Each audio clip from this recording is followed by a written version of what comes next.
Welcome to Hello Therapy, a podcast to help you take charge of your mental health through evidence-based psychological tips and tools straight from the therapy room so that you can live life better.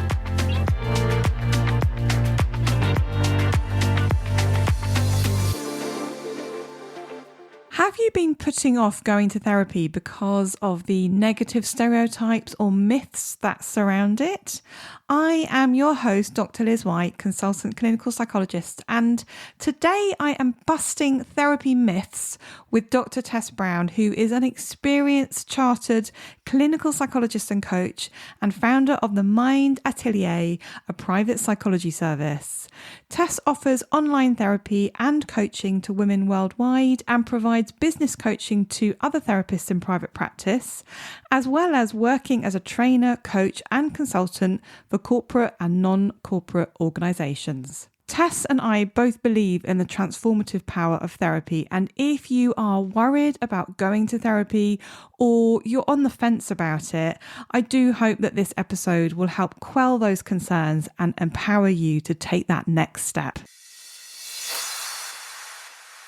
Welcome, Tess, to the Hello Therapy podcast. Thank you so much for joining me. Oh, hi. Thank you for having me. It's my pleasure to be here. So we're going to talk about myths today around therapy, because I think there are a lot of myths, aren't there, around the sort of therapeutic experience. But can you first tell us who you are and what you do? Sure. Yes. So I'm Dr. Tess Brown. I'm a chartered clinical psychologist and psychological coach. I work in private practice. I offer online services. So I work with people across the globe, mainly working with mums, anything from sort of maternal mental health related issues, trauma. I also do a lot of work with working mums in the corporate environment, so related to burnout and, managing all the things that we have to juggle between parenthood and work and all of those sorts of things. So that's kind of most of what I do. I do a bit of support for therapists in private practice as well, and then training and workshops as well as needed. So nice sort of range of things. Just a few things there. Yeah, keeps me busy. So let's think about myths.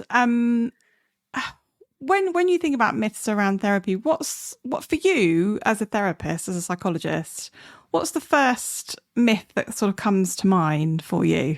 Probably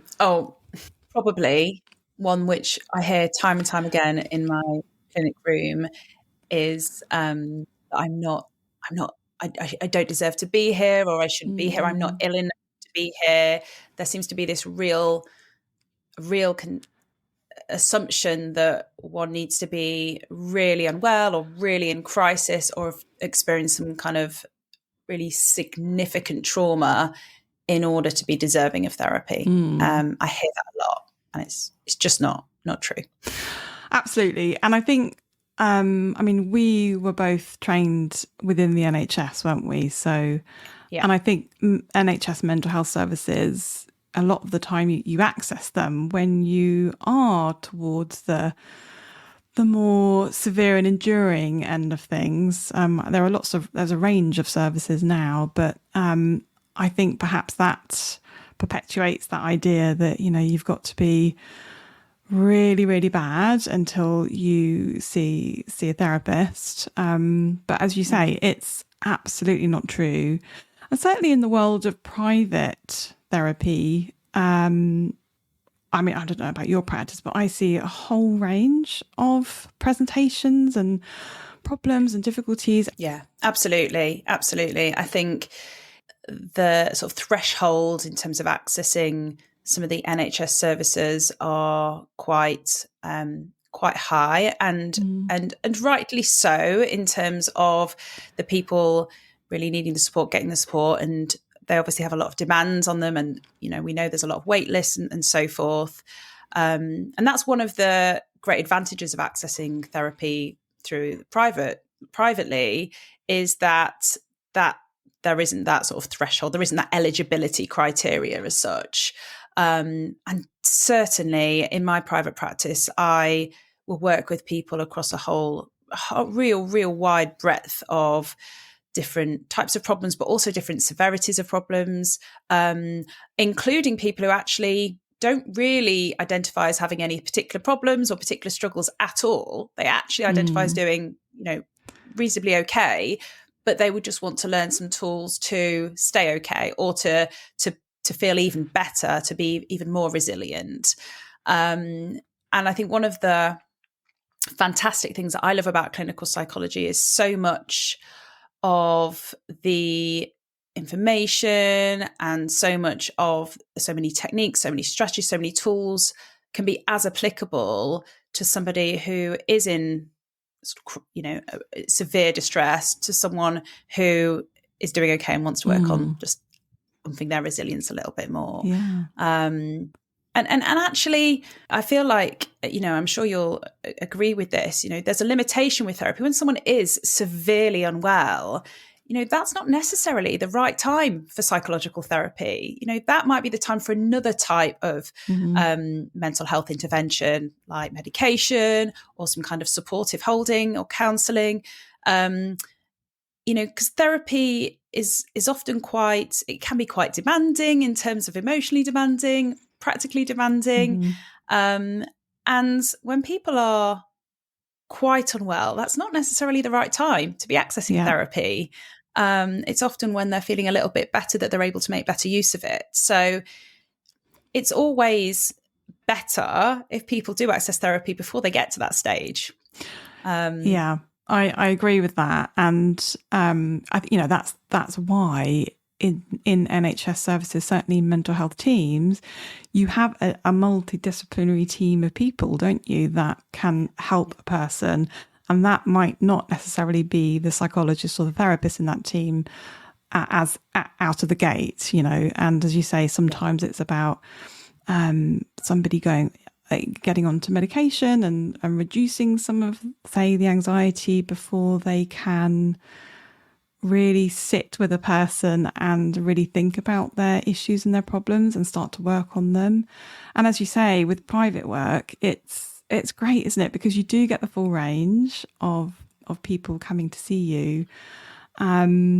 Sometimes I see people who, just aren't sure about what the problem really is, but they know that there's something that's not quite right, and they're not sort of living their full life. And part of the work is about exploring, what that might be.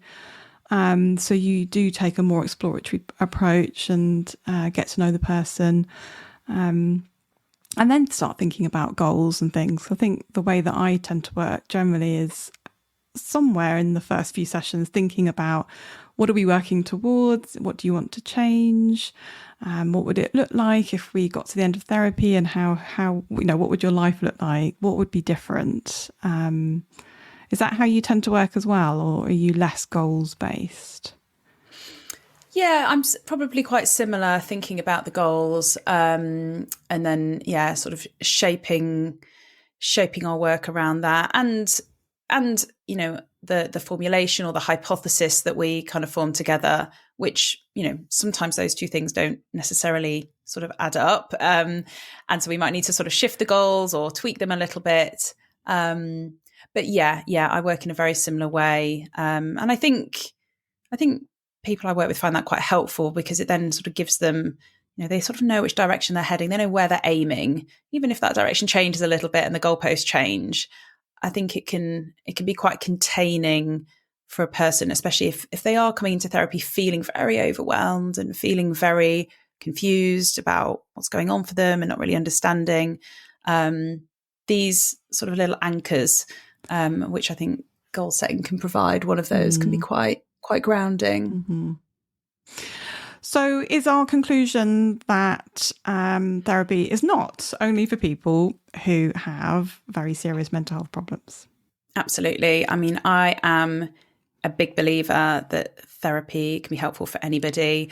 As you know, I spent quite a lot of time working overseas in private practice. And so in doing that, I was exposed to people from many, many different countries, many, many different cultures.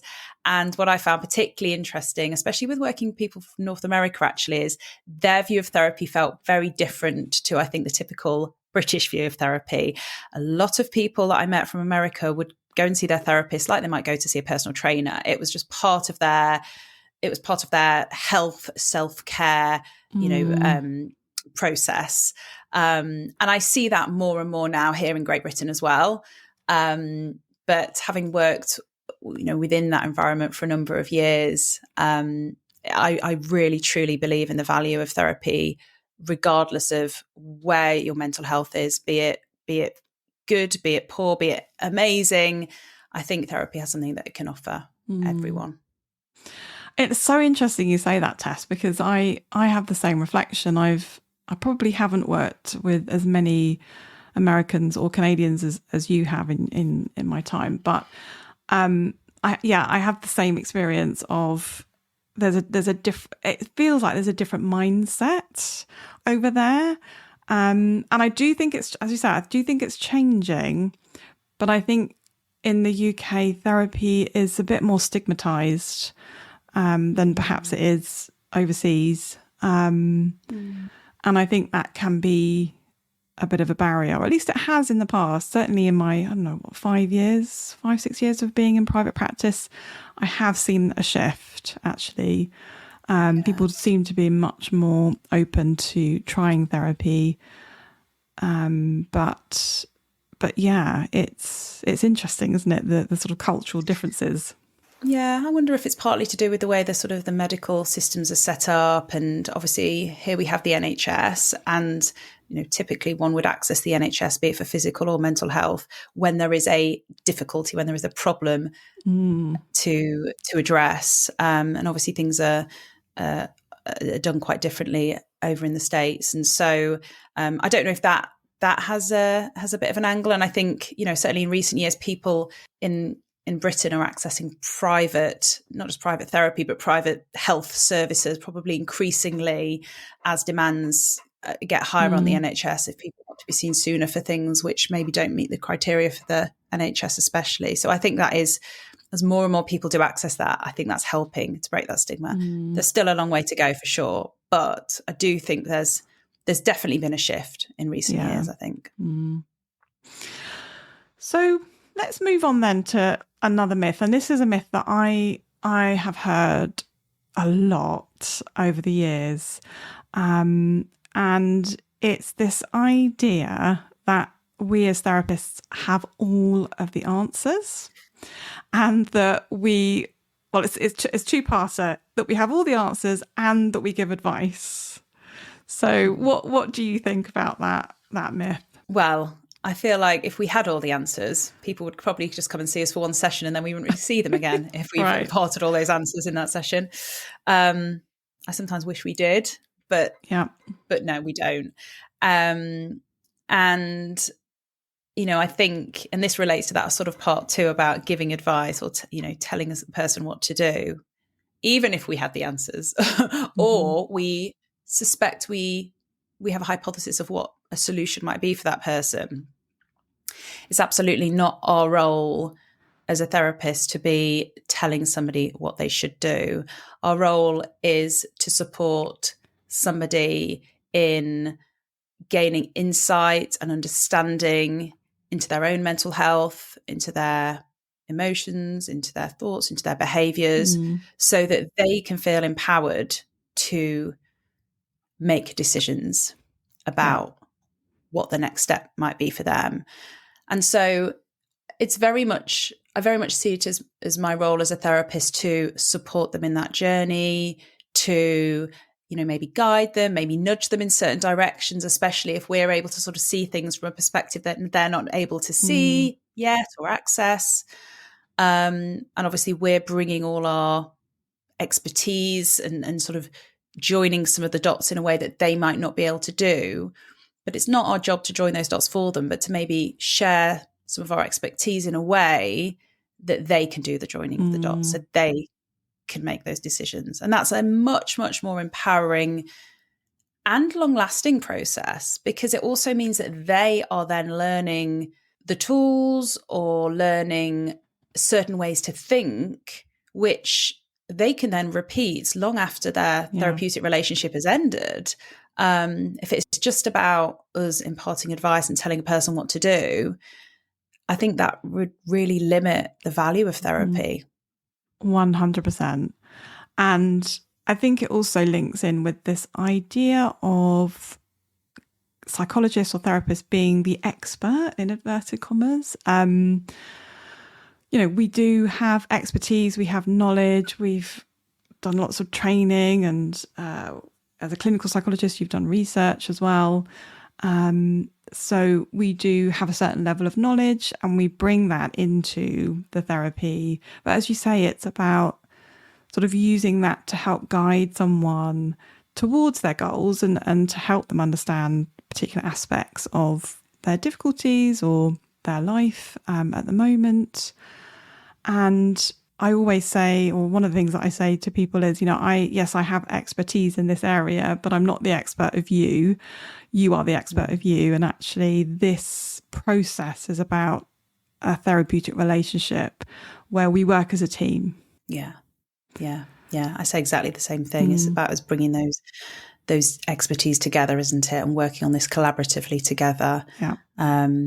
I think people like that because it most people who I see in therapy anyway, they don't just want the quote fix. They want to understand. Yeah. They want to understand, why do I feel the way I do? What led me to feel the way I do? Partly to understand their current experience, but also that's useful for the future to help them navigate, similar obstacles and similar challenges. And so that collaborative piece is so important to enable them to do that. Yeah. And I think that's what I feel like that's a real strength of clinical psychology, because as a clinical psychologist, I mean, I'm not trained in other types of psychological professions, obviously, but I know one of the real sort of unique strengths of a clinical psychologist is that we have these expertise in what we call formulation, essentially hypothesizing. And, in simple terms, that's basically understanding the why. Why do I feel the way I do? Why do I act the way I do? What could have caused this in recent past, in longer term past? What keeps the problems going? And that's so helpful for a person to understand that, and a really useful long-term skill for them to be able to do. Absolutely. And I think it can be a bit tricky sometimes if people do come into therapy with that expectation of this person's going to solve all the problems that I have, and I just need to tell them what the problem is and then they will give me the answer. And I think part of the work I do with some clients is sort of managing those expectations and exploring with them, okay, so what is it that you are wanting from this process? And I always try and make a point of asking that at the beginning so that we can kind of start off with a shared view on how this is going to go. Do you do the same thing, or does it sort of naturally come? Yeah, I absolutely do. And there's definitely variations in that. I know I've had experiences where I offer a type of therapy called EMDR, for example, eye movement desensitization and reprocessing, absolute mouthful. But I've had people come to me and they've said, my mum had EMDR and it worked wonders for her, so I need you to give me some of that. Almost like it's like a drug that I can give them, like a medication I can give them. And, unfortunately, it just doesn't work like that. So, yeah, definitely having that conversation about how therapy works and what might have worked for one person might not work or might not be the most appropriate thing for another person. And just, absolutely managing those expectations. I think that's really important from the outset so that they understand that they have a responsibility to take a role in this, and also some agency in moving things forward. Yeah, that's a really good point, because there can be some people that go into therapy maybe not necessarily particularly willing to make changes. And I think sometimes that can be a little bit of a shock in the therapeutic process, this sort of idea, oh, actually, I need to take responsibility for this. And the things that we're talking about in therapy that might be helpful, i.e. changes in what I'm doing or doing things differently, particularly when it's things like, if you're anxious and you're avoiding certain things because of your anxiety, like that's always a key one. You have to start changing some of that behavior in order to change the anxiety experience. And I think it can be a bit of trial and error in terms of, okay, let's try this, and I've got this tool and this strategy, and maybe go home and practice that. And it might help, it might not, but we need to sort of work that out. So that's, for me, again, therapy is a trial and error process, and sort of helping if someone isn't particularly willing at the beginning, again, exploring that and exploring the reasons for the blocks. Yeah. Especially if, I don't know if you've had this, but if somebody's come to see you because they've been sort of told they need to come and see a therapist by a family member or spouse, and so they're not really there of their own volition, and so they're not really bought into the experience and the work that they'll have to do. Therapy can be really hard work. And so I think it's important from the outset that people are aware of that and aware of what their role in this process is. It's not just about, it's not just about us clicking our fingers or waving that wand. It doesn't work like that. Yeah. I wish I had a magic wand, but I don't. I know. Same. But yeah. So let's move on to, what are the other myths that we thought about? Going to therapy means that I am weak, or going to therapy means that I'm incapable of dealing with things on my own. Do you come across that idea? I do. I come across it outside of the therapy room. Like, you hear that, don't you? You hear people make that assumption or that inference just through conversations, social media, the media, and so forth. And I find it really interesting because I feel like the complete opposite is true. Yeah. Like, I feel like coming to therapy actually takes a lot of courage. Actually is a sign of real strength, not weakness. It's much more challenging to face your problems than to avoid and hide from them. Yeah. And I can completely understand why people do that. But I think it's really important that we blast that myth, because I think it can be a real barrier to people accessing support. And, if they're not even stepping through that door or sending that email to make that first appointment, then obviously they're not going to benefit from any of the aspects of therapy. But yeah, I just see so much bravery, so much courage and resilience in the people who come into my virtual clinic room, far, far from weakness. Yeah. And I've been reflecting a lot on sort of generational differences, and I wondered whether that was part of this, in terms of, I guess, maybe older generations having this idea, like that stiff upper lip idea, and that you've got to just get on with things yourself. Whereas I think younger generations maybe don't have that same idea so strongly, would you say? Absolutely. I think there's lots of different biases, isn't there? I think definitely in terms of, different generations. I mean, the younger generations are exposed to so much more normalizing information about accessing therapy now. It's very much normalized in the way that it just wouldn't have been for, say, our parents.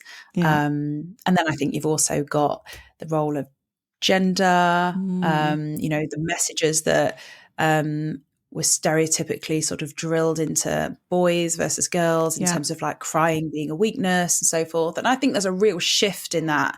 I hope there's a real shift in that, you know, for children now and for the way that we parent now. But obviously the impact of that is long-standing. And so for the older generation, especially maybe males, there really is going to be that that sense, and also culturally. Again, I guess just sort of drawing from my experiences of working in Asia, some real strong cultural biases about what therapy means and what it would mean if someone was to access it.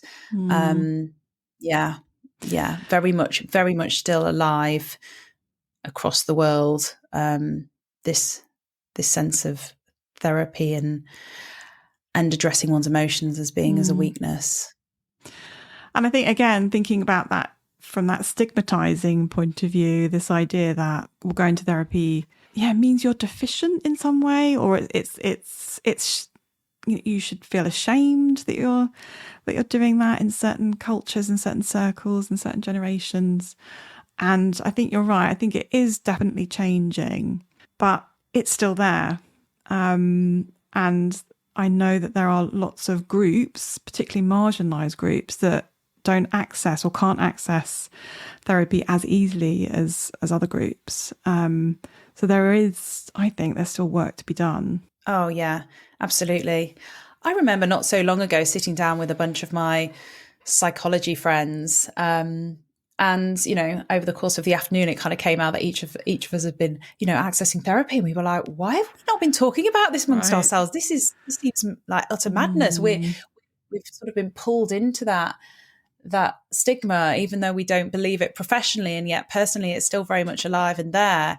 And I do think that is starting to shift. I really do think, and I really hope that we will see, you know, a change in that, and that will become less and less present in our dialogue over the next sort of like 20, 30 years. And actually, that makes me think about a LinkedIn post that I saw, was it yesterday, where somebody, a qualified clinical psychologist, was talking about how, you know, all trainee clinical psychologists should be in therapy or should, you know, be thinking about going into therapy themselves. And I think something like that always creates a lot of comments and a lot of engagement. But it's really interesting you say that about, you know, with your psychology colleagues, you know, why is it that you're not talking to each other about your therapy experience? And maybe it's because in terms of our training, it's not a thing that is expected. Whereas a profession like counselling psychology, for example, you do. It's part of the training that you are in your own therapy. And maybe that's part of the reason why, as clinical psychologists, we perpetuate that myth, right? Yeah, it's interesting, isn't it, that different. And I think there's an assumption that as a therapist you have to be in therapy, and as you say, for some types of psychological practitioner that is the case, but it's not for clinical psychology, which is an interesting one, and I'm not really sure why that is. But I think there is a general feel of it's good practice to have, you know, sat on the other side of the couch, so to speak. And I think increasingly it is now the norm. But yeah, we could, as a profession, we could do better in terms of talking and normalising that, I think. Definitely. Which is part of why we're here on the podcast, talking about it. Exactly. Yeah. Okay, so moving on then to another myth. Let's think about this myth around you'll be pressured to talk about traumatic experiences. So I think that there can be there is a lot of anxiety, isn't there? If you haven't been to therapy before and you have made that decision to go to therapy, I think one of the worries that can come up for people is, I'm going to be forced to talk about things that I don't want to talk about, but particularly traumatic experiences or traumatic childhood experiences. Have you come across that in your practice? Have people said that to you? Yeah, they've either said it or it's been kind of clear from the way that they presented that they are afraid of that, and it's an obstacle that we need to address. And I think there's a couple of ways of looking at this. I mean, I think firstly, you will never be forced to talk about anything. This is not about a therapist forcing you to be in any position or talk about anything that you don't want to talk about. Our role is to create a safe space where, should a person choose to talk about certain topics, they feel that if they do and how they do is going to be met and held safely, and it's going to be done in a way that they feel contained, they don't feel too overwhelmed.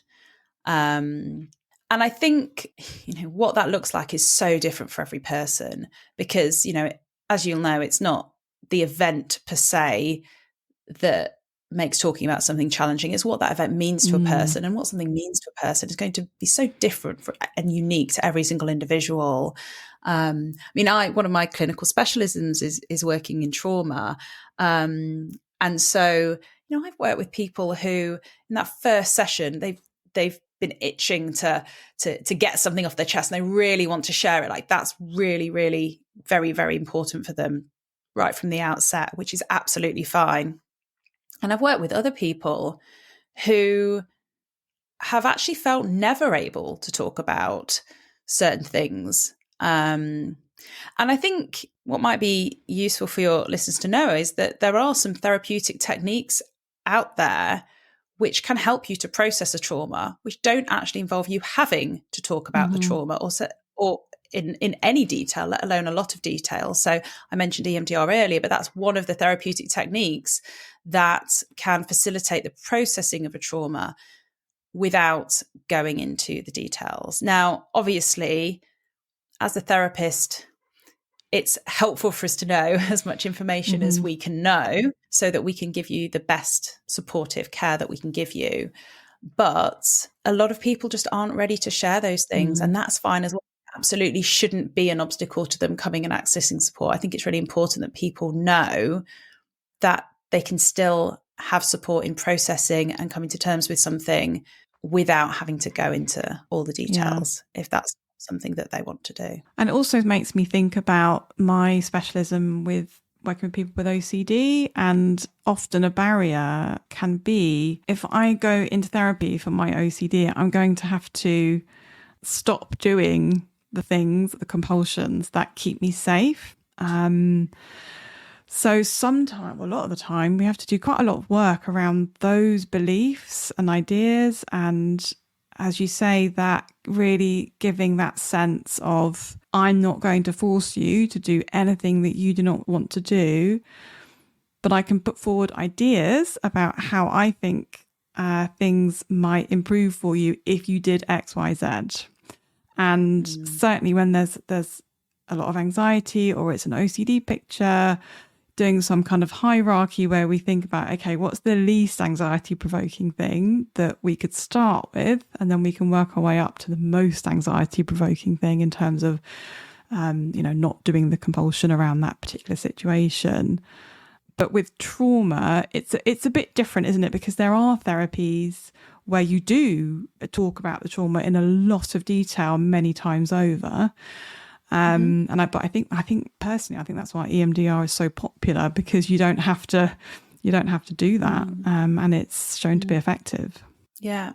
And, for some people, it's really important to them to talk about things that they experience in a lot of detail.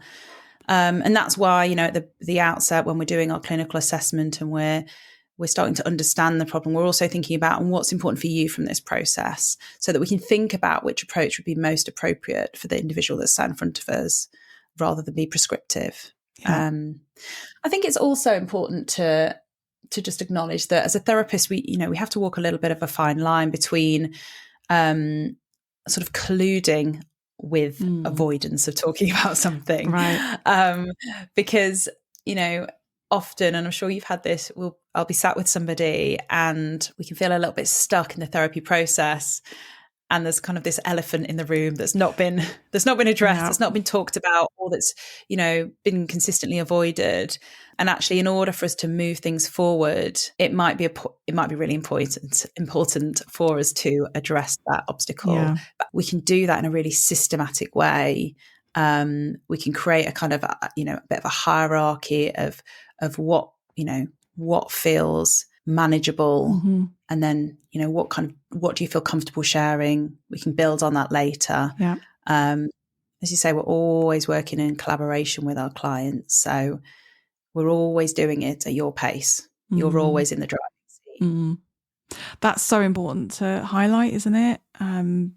Because like we've been talking about earlier, that idea of like the expert therapist, and you're going to their office or you're on Zoom or whatever it is, and that power imbalance, or it can feel like there's a power imbalance. And I think as psychologists, I think we're very aware of that power imbalance.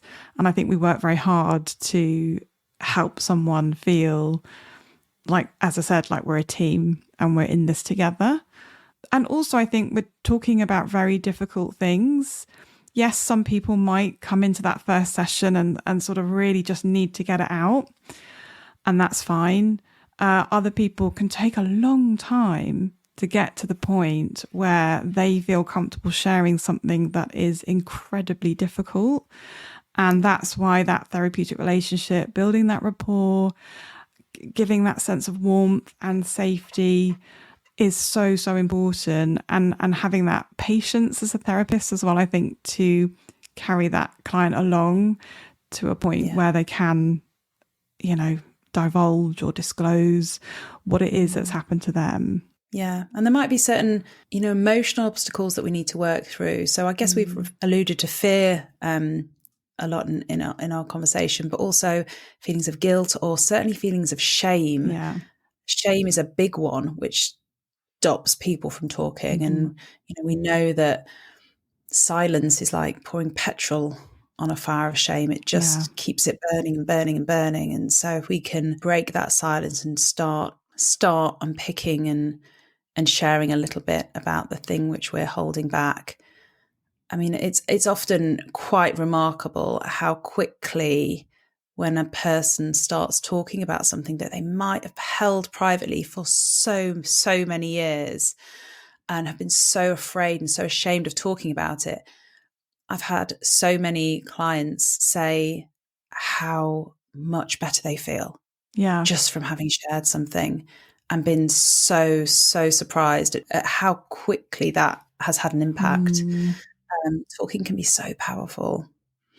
Yeah, because as you say, for some people, they haven't told anyone ever. And certainly when I worked in the NHS working with older people over 65 in that particular service, sometimes it was decades and decades that somebody had not said this thing to anyone, and they'd sort of carried this along their life.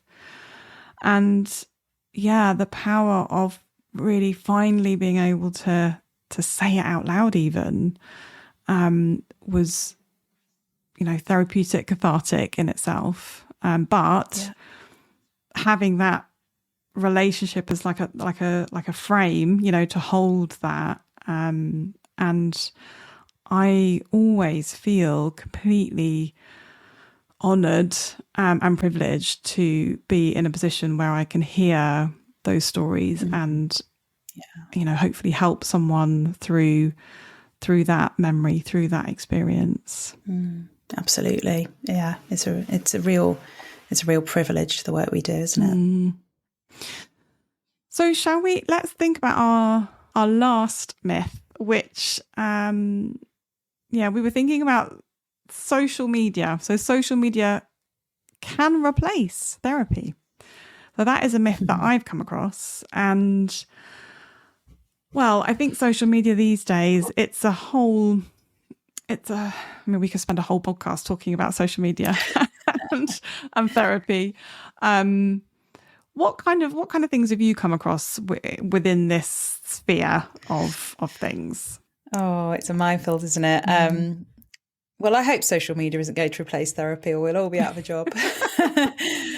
I mean, I think there is a lot of incredibly valuable, useful, and helpful content out there on the various social media platforms. I really do. And I think social media provides a fantastic, accessible way for people to access some of this mental health information and strategies and tools for free, which without social media, they just wouldn't be able to see. I think it plays a huge role in normalizing mental health and normalizing going to therapy, as we were saying earlier. I think it can be incredibly valuable. And for that, I'm very grateful. However, I do think there are also aspects of it which are less so. There is definitely a lot of inaccurate, actually quite harmful information out there regarding mental health and the treatment of mental health on social media. And that's not helpful. So I think it's important as a consumer of social media that we are doing our due diligence in terms of asking ourselves who is providing this content. What's their experience or expertise in sharing this content, and what can I take from it? I really think there's value in hearing from people who've had lived experience of mental health. I think there's real value in hearing of people who are experts, professional experts in mental health. But no, I definitely don't think it can replace therapy. I think it can be a great adjunct to therapy. And I think it can give people sometimes a bit of a head start, so to speak, with therapy, because they're kind of coming into therapy probably being a lot more knowledgeable about various aspects of their own mental health or psychological concepts that they otherwise wouldn't be. Yeah. And I think that's a great point in terms of due diligence. And I think certainly, I think most people do their due diligence, but I worry about sort of younger people, teenagers, sometimes very young teenagers who are on social media and are consuming content that is inaccurate. And in fact, there's quite a few research studies now that show the inaccuracies in social media videos, and that there can be a lot of misinformation. But you're right. I think it's so valuable to hear someone who has lived through a particular mental health problem and is sharing what helped them. But that is very different to being in a therapeutic process with a therapist, where that therapist is trying to understand your specific difficulties and how they've come about. As you say, as a psychologist, we work very hard on formulation, that building a picture of someone's difficulties and how they've come to be. And you don't get that on social media. You get, oh, here's PTSD and these are the symptoms. There's no nuance in social media. You can only really get that through being in therapy and sharing your story that way. Yeah, absolutely. I think one of the risks of it, and I hear this a lot actually in the therapy room, is sort of people coming with, they've sort of self-diagnosed, they've got this disorder or this condition. And, as a clinician who's trained in diagnosis, we can quite quickly dispel some of those inaccuracies if that's indeed what they are. And I think that can be so important, because often people will have been sort of sat with this belief that they have a certain thing or they are a certain way for a long time, and it's just not accurate. It's definitely an area which, I think is just going to grow and grow and grow. It's not going anywhere. I will say, and I'm sure that you would say the same, that when I think back, I've been working in mental health now for, over 20 years. And I really remember a certain time point when Facebook came around. It was actually before Instagram, but the comparison that comparing just became so much more of a prominent feature of someone's mental health difficulty than it had been before social media was around. So social media has a huge role when it comes to mental health, massively. And I think some very helpful aspects, but we have to be cautious. Yeah. And I was just thinking there that somebody sharing say they've seen a video of someone and it's really resonated. So it's someone that's not a mental health professional, but somebody who is sharing, this is my story and this is what helped me. And then that person looking at that video, puts a comment on saying, oh, me too. And I've experienced this, this and this. The thing about that is not confidential.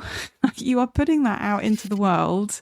And I think that's one of the features between therapy and social media is that obviously in therapy, what you are saying in that room or on that Zoom call or whatever is confidential. That isn't for the world to hear. But when you put that stuff on social media, it is out there. And whilst you may feel comfortable sharing that stuff at that point in time, that might change in the future. Yeah. So I think that's the other thing, isn't it, about I guess the caveat to this is, just being aware that when you do, if you're doing a video or you're sharing your thoughts in the comments section, that it's out there for everyone to see. Forever. Yeah. Forever. Yeah. Yeah. It's always a trace. Absolutely. Yeah. Would you say that there's any other differences between therapy and using social media for mental health information or education? I mean, I think the point you made earlier about it being general and not person specific is really important. Yeah. What is accurate for one person might not be accurate for the next. What works for one person might not work for the next. So just being mindful that it might not be applicable to you, being mindful that it could be completely wrong. But being curious. I think if people see things through social media and it sparks something and they think this feels relevant to me, that might then be the beginning of their journey to think about, maybe some kind of mental health intervention, maybe working with a therapist would help me to understand that better. So I think it's about being curious, asking yourself the questions, and not just assuming what I see is how it is. Yeah. What I read is how it is, because it's not always. And I think what I would add to that is, if you are someone that is following therapists or psychologists on social media, I guess also bearing in mind that that person isn't your therapist. So they are a therapist, but they're not your therapist. And therefore, as you say, the information that they're giving on social media isn't individualized. It's always going to be quite general. And not specific to you and your circumstances and your experiences. Yeah, absolutely. And, no therapist should, and hopefully is not, but should not be giving out any kind of advice over social media. I think most professionals or clinical psychologists like you and I who use social media through our work, we'll make it very clear, we'll have some kind of disclaimers sort of saying that this is not therapy, this is not a substitute for therapy. I'm not your therapist, and just really being clear on that boundary and communicating that boundary to people. I think most people understand that, but sometimes there can be a little bit of confusion with that. Yeah, absolutely. Well, I think we've covered quite a lot of myths today, haven't we? Do you have any final thoughts, Tess? Any reflections on what we've been talking about today? I guess I just think, don't let something that you have heard or been led to believe or seen on social media or in the media, don't let that be an obstacle to you accessing therapy. I think there is a space in therapy for everybody. And if you're even curious that it could be something that could help you, at the very least, have a conversation with a qualified mental health professional to see if it could be something that's helpful for you. Don't let a myth or an assumption or a rumour stand in your way to exploring that. Yeah, that's great advice. Thank you so much for your time today, Tess. I really appreciate it. Oh, you're so welcome. I really enjoyed the conversation. Thank you for having me. Thank you for listening to this episode of Hello Therapy. If you found it helpful, don't forget to subscribe, follow and review. You can get more wellbeing and mental health tips by joining our email list and visiting the resources section of our website at harleyclinical.co.uk. The Hello Therapy podcast and the information provided by me, Dr. Liz White, is solely intended for information and educational purposes and does not constitute personalised advice. Please do reach out to your GP or a mental health professional if you need support. Until next time, take care of yourself.